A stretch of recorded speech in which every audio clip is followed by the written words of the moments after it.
Hi guys, I'm Bharo, and since we're heading into June, I thought I'd be doing a video for you Invoque on the slump.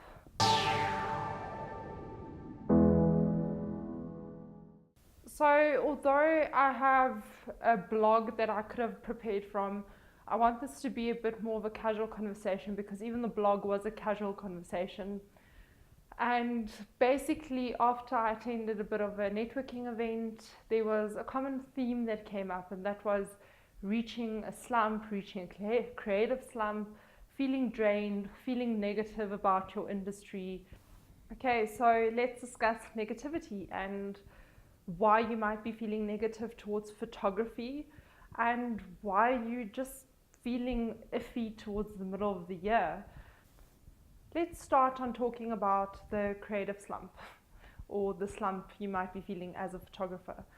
Now, it shows up in many ways. A lot of the things I hear from photographers are that they feel that their photography isn't for them anymore, that they're tired of photography, that they're not getting the results they want, that they've reached a bit of a slump or feel stuck, and they don't know how to get out of it. And believe me, I've been there. I experienced it quite heavily in my own life. Photography has been something I've been doing since I've been a teenager. Even in my studies I did it, and then it was always this thing on the side. It was never a proper business, but it was something I did, and I didn't get where I wanted to be fast enough. So clients weren't coming in. The types of clients that I did have were not clients that made me happy. I was doing photography as a freelancing position. On top of that, I had to pay on the side just to make enough money to actually continue this dream of photography that I had. And I just reached a point where it was like, enough is enough. I went and I got your 8 to 5er, your proper job, and I got it in marketing. I stepped away from photography for 2 years. It seems like quite a long time. And although I did take on jobs, if they did come to me, I didn't actually market myself as a photographer. And in my job, I didn't actually have time to focus on running a business. In many ways, that 8 to 5 marketing job, although it was a desk job, it was a company culture that I didn't particularly enjoy, I didn't relate to that company culture because it felt like it dampened my creativity to some extent. It was still a gift to me. In that time, it made me reevaluate where I was in my life. I became a lot more confident in who I was, where I wanted to go in my life. I became confident as a professional within a marketing space. And those 2 years were a great gift for me. I was surrounded by community. As a freelancer, it can be quite lonely sometimes. You're working for yourself mostly, and although you work with people, if you're doing things like portrait photography or wedding photography, you're still most of the time sitting in front of a desk, editing by yourself. You're not really in an office space or in a community or a community work environment. And it can be very lonely. But that's essentially what that 2 years meant. It meant stepping away for a little while, reevaluating my situation, and then when I was ready and I reached my ceiling at the company, I left and I went into my photography business. So that's how I overcame my slump, was actually by finding a bit of a distraction that gave me a different perspective, and it gave me a gift. So your slump might be completely different. We all have our own slumps or our own reasons, and I might not be able to relate to your slump or why you're feeling stuck, or tell you that what health worked for me would work for you. What I do know is that in that space where you reach that slump, where you feel stuck, where you feel negative, you're not removed from it, you're in it. It's chaotic and it's emotional. And the best way, in my opinion, to get out of that slump is to get a different perspective. Another way is just to trust yourself. Sometimes when you're exhausted, you really just do need to rest. You need to stop being a critic that you're not moving fast enough in your business, and you need to take the rest and see the signs that clearly rest is what is needed, and take that rest for yourself. That doesn't mean you have to take 2 years like I did. It could be that just give yourself some flexi time, some time to do something else that reminds you of why you're doing photography, or it could even be a passion project that's not related to money at all, and that way you might have a different perspective on your photography. And then also in that space of chaos, our biggest critics are often ourselves. Our inner critics go crazy, tell us that we need to move faster. So I just recommend be gentle with yourself. Take that time and really listen to what you need in that time for you to combat that slump in your life. So the one big form of bad news that I have is that stuckness or that creative slump or that overall slump that comes into your life, it's not going to be like one thing, you take 2 years off and you get back into it. That slump comes and goes. It's something that's constant. There are moments where you'll feel like you're not good enough. There are moments where you'll feel drained, and where you're constantly evaluating whether this is what you want to do. And I think in any industry that is the case. And it doesn't go away, but there's coping mechanisms that will help you get to where you need to be. And 3 things from those 2 years that I learned that I still use within my own business is that it's all about confidence, it's all about community, and it's all about clarity. If you don't have the clarity, you're not going to know where to go. It's going to feel like chaos. So finding that clarity again should be something you should be actively looking for. Community, those are the people that help you. They're your cheerleaders. They're the people you surround yourself with to make sure that you're okay. The people you can check in with, the people you can talk with about everything that's bothering you with your business or your personal life. So it's about that support. And then also confidence. It's about learning how to trust yourself or becoming the most confident you can be by learning, by continuing, by moving forward and saying to yourself, it's okay, and not judging yourself. So one thing that's helped me with clarity and with moving forward essentially is to set boundaries. Now, boundaries, for many people, it's very difficult to set clear boundaries. And if you're working from home, there's no boundary between your home space and your workspace. And I know like a lot of us, who we are is also our brand. So there's no proper distinction between where's your work life and your home life and all of that. But I don't want to get into that. What I do want to get into is that sometimes it's necessary to stick to certain boundaries and to give yourself some boundaries so that you don't feel overwhelmed constantly.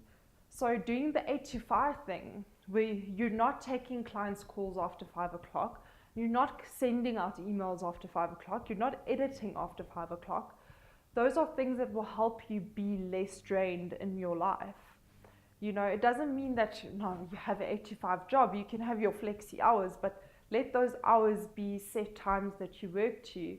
And that will also help you to move forward. So not to get stuck, feel slumped and sleep the whole day, but to rather actually actively be at your workspace and make an effort at it. Another thing is to set up a list. So giving yourself a list or schedule, a list of priorities and ticking it off, that's one of my best ways of getting through my work. Might not want it, might hate it, but it's things that need to be done and it's things I need to do so that my business can flourish. So those lists help me. I do lists all the time. I mentioned it in the style shoots as well, my style shoot video. But doing lists is just a way for me, for all the creative like explosions going on all around me. For me, it's a way to ground myself and to say, okay, here are my priorities, color coding it according to what needs to be done first and going ahead with it in that way. I recently watched a TED Talk by Jessica Gemino. I don't know if I'm pronouncing that correctly, but by a woman named Jessica. And she was talking about depression. And she said, how she gets out of bed and how she actually gets the stuff done that she needs to get done is by doing one thing on that day that she feels very depressed. But it was an interesting take on that idea of, how do you overcome depression? It's not something that you necessarily overcome at all, but how do you overcome the struggles that come along with it? And how do you continue being proactive is just by doing one thing. There's a few things that I also use as coping mechanisms. One is just to also be inspired. So when I do feel like I'm reaching a slump or I feel stuck creatively, I do look at a lot of sources of inspiration. So it might be other photographers' work or it might be other things, but I don't feel threatened by it. I feel like, oh wow, let's see how I can push myself a little bit more and get to that point. Like, I would actually analyze a photograph and see, okay, they've done this, this, and this. If I want to be able to do that, how would I do it? And that gets me into a thought process of thinking forward and thinking of my own creative way of doing something, and it allows me to open up rather than closing down in on photography. And then as humans, when it comes to the positive versus the negative, I think it's a lot easier for us to see all the negative stuff that happens, and we go and compare the positive and negative, and the negative might outweigh the positive, but it's a lot easier for us to focus and look at the negative and get dragged down by it than it is to actually feel blessed by the positive and continue on that path. And it's difficult. Happiness isn't a button you can switch on and off. But one thing that has helped me immensely, it's almost a meditative practice for me, is to write in a gratitude journal essentially every day. So what I do is at the end of my day, I write down what I'm grateful for, or what good things did happen to me that day, and that made me feel good and positive. And not all days are paragraphs or even pages of journaling. Sometimes it's just a sentence. But it really makes me reevaluate what good I've done, what progress I've made, that I am on the right track, and that things aren't as bad as they seem sometimes. Like sometimes maybe I'm just dramatic and emotional. So the gratitude journal thing really has helped me to zone in, and just at the end of the day I realize, it wasn't such a bad day. It was actually a really good one. And I wake up the next morning with having that previous night of settling down. You might need to do it in the morning, but for me it's just a nice way to end my day, and it carries through to the next day. So all in all, what I want to talk to you about with the slump, for me, like I've said, it's about community, it's about getting clarity, it's about confidence and trusting your confidence, it's about balance, feeling balanced as a human by creating schedules, by sticking to your boundaries. And it's things that in the end empower you and make you feel energized. And I think that's where the slump comes in. The slump comes in when we feel disempowered and we feel exhausted. So these are my coping mechanisms. This has been a way for me to brainstorm with you rather than actually give you tools coming from a specific type of research that I've done on psychology or whatever, but just my general coping mechanisms on how to beat that slump. And running this channel, I want to say thank you for the positive feedback that I've been receiving. Part of my gratitude journal that you are watching this channel and that you are finding value in it. And it means a lot to me that you are supporting me, because I love sharing this knowledge. Another way that you can help me as well for my business in itself is that if you really love what you're seeing and you like my energy, my spirit, and how I do things, I do consultations with photographers. So if you are in a slump, you need someone to talk to, I can you can consult with me, and I can coach you through giving you other tools. We can do a map for you of how you can schedule your objectives in order to get where you want to be in a faster or more efficient way. So I like to say to myself that I'm the person with the bird's eye perspective, because I'm not in your business, you are, but I can give you like an outer look of that.